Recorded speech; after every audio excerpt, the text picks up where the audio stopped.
বৈষম্য বিরোধী আন্দোলনের সময় রাজধানীর যাত্রাবাড়ী থানার আসাদুল হক বাবু হত্যা মামলায় বেসরকারি টিভি চ্যানেল মাই টিভির চেয়ারম্যান নাসির উদ্দিন সাথীর ছেলে কন্টেন্ট ক্রিয়েটর তৌহিদ আফ্রিদির 5 দিনের রিমান্ড মঞ্জুর করেছেন আদালত।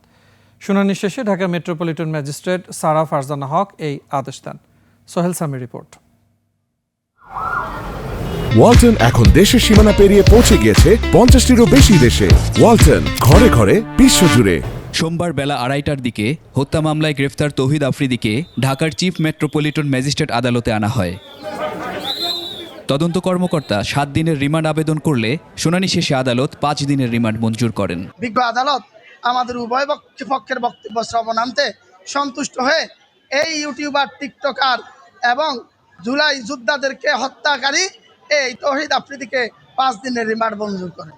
বাদী উপস্থিত বিজ্ঞ আদালতে সিএমএম আদালতে ম্যাজিস্ট্রেটের সামনে উপস্থিত হয়ে হলফনামা দিয়েছেন যে এই মামলায় মাই টিভির সম্মানিত ডিরেক্টর এবং চেয়ারম্যান সাহেব এবং তার ছেলে তৌহিদ আফ্রিদি জড়িত নয়। তারপরও আজকের যে আদেশ হয়েছে সেই আদেশে আমরা মনে করি যে আইনের শাসন প্রতিফলিত হয়নি, আমরা ন্যায় বিচার হতে বঞ্চিত হয়েছি।